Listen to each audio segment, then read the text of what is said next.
Once upon a time, 5,260 miles away, there was a peaceful land on the African continent, divided into tribes coexisting with one another. The region, which is now known as Senegal, was long a part of the ancient Ghana and Jollof kingdoms, vital to the trans-Saharan caravan.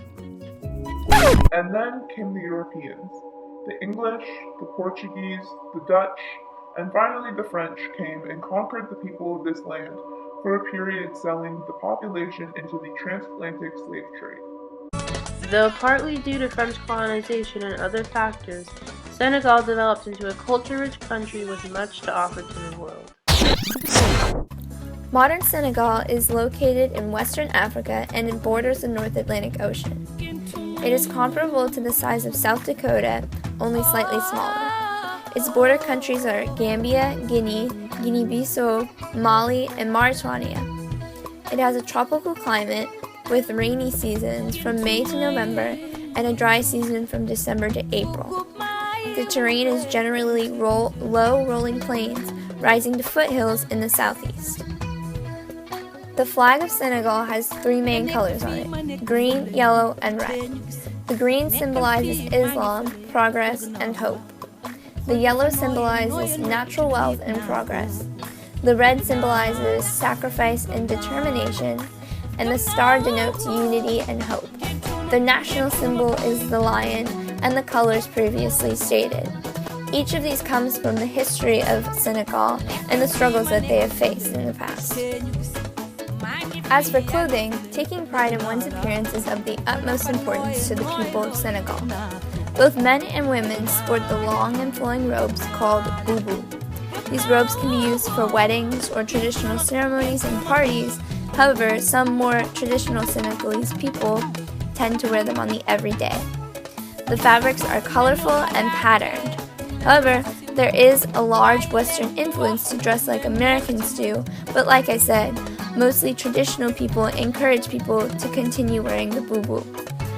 Senegal is also renowned for its colorful clothing markets where you can walk through and select your fabrics. The resources which Senegal offers to the world are things like fish, iron ore, and phosphates. Their fish are often overfished, and it's a big problem along with poaching because the wildlife populations are dwindling. This really affects their tourism industry and bringing people into the country. They also face problems in nature such as deforestation and overgrazing, which both lead to soil erosion, which leads to desertification, meaning that the Senegalese people no longer have arable land to grow their crops on.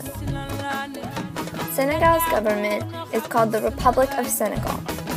They have a presidential republic with the capital in Dakar. Their Independence Day is on April 4th, as of 1960, when they gained their independence from France. They have universal suffrage for people 18 years of age.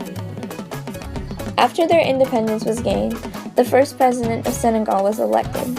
His name was Léopold Sédar Senghor, and he personally drafted the Senegalese national anthem. He was educated in France, and he enjoyed poetry. He was considered a socialist, and he encouraged a new form of African socialism.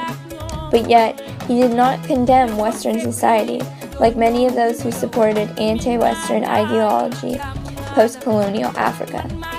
Senghor created the standard for a government of peace, and Senegal has remained one of the few African nations to not have a coup. He died in 2001, living for 95 years, and leaving behind a heavy influence among Africans of the modern age.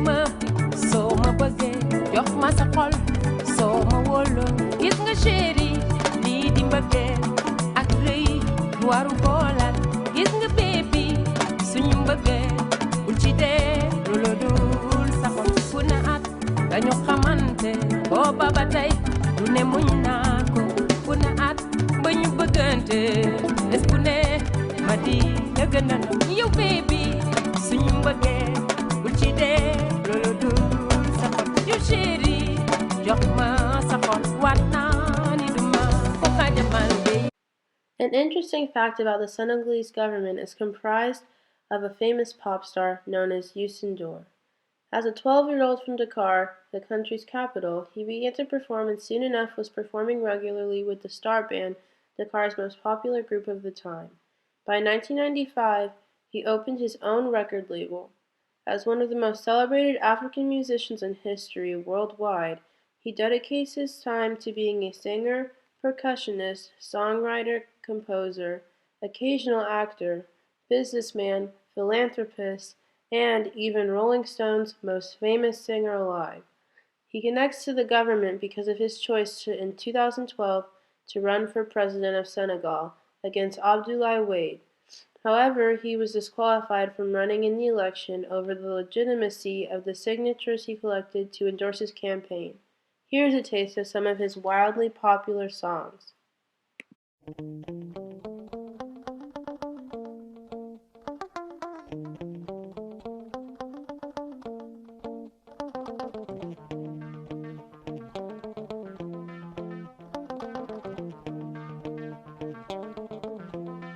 May sa tandi jor ya mom liye may sa tandi jor ya mom liye may sa tandi jor ya mom liye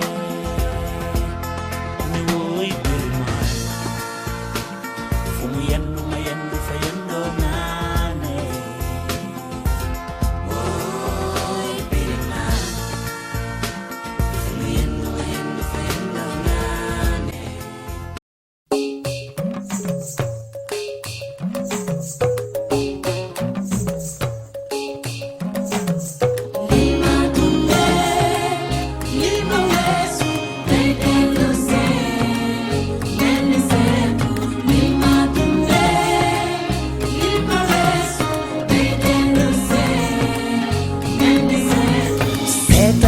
Lek ma gesu ci li ma weesu lek ma reccu wala sax di bàkku fu gune yi fecce dama leen di teete wax ni mu ma neexi ma bëgg leenoo damay telu gune mel ni duma maaka. As you can probably tell, music is a large part of the Senegalese culture. Existing traditional Senegalese rhythms such as the yila are frequently heard in their music. Senegalese kings used yila in the past to call the people of the empire together for important events. Some of the traditional musical instruments in Senegalese music still used in the modern day are the 21-stringed kora, the violin-like riti, the hodu, and the 7-stringed African guitar. Dancing is also a large factor of Senegalese culture. The government ensures there is educational access to all, similar to France via their constitution. Primary schools teach education along with liberty, democracy, personal and civic morality, human rights, and the upholding of Senegalese society's laws and regulations. Education is compulsory and free up to the age of 16, usually taught in Wolof or French. As a legacy of French rule, most Senegalese people start their days off with bread. Main lunch and dinner meals often consist of rice, couscous, or millet dishes, with protein provided by beef, lamb, chicken, fish, crab, or peanuts. The most popular national dish is cheboudian, which translated literally is rice and fish. The fish is stuffed with herbs and spices, served over a bed of seasoned rice and vegetables. Another popular dish, and my personal favorite, is yassa, which is typically served as chicken or fish marinated in a lemon and onion sauce served over rice. A common drink is bissap made from hibiscus, sugar, lots of it, and water. This also serves as an awesome popsicle. Ginger juice, known as gingembre in French, is also popular, and known as boui in Senegal, is a thick, sugary drink made from babel fruit. About 70% of Senegal's population is rural. In these areas, population density varies from about 77 per square kilometer in the west central region to 2 per square kilometer in the eastern region. Their population is 14.13 million as of 2013, and the life expectancy is 63.2 years, partly due to the high intake of sugary, starchy foods leading to the health ailments. The official language is French, but there are many dialects. Wolof, the most widely spoken language in Senegal, is typically a first or second language to children there. Non-languages spoken include Soning and Manding. Diola is a main language in the Casamance region. Approximately 94% of Senegal's population is Muslim, with about 5% of the population being Christian and 1% following indigenous beliefs. day bare barel barel barmi day bare barel le le le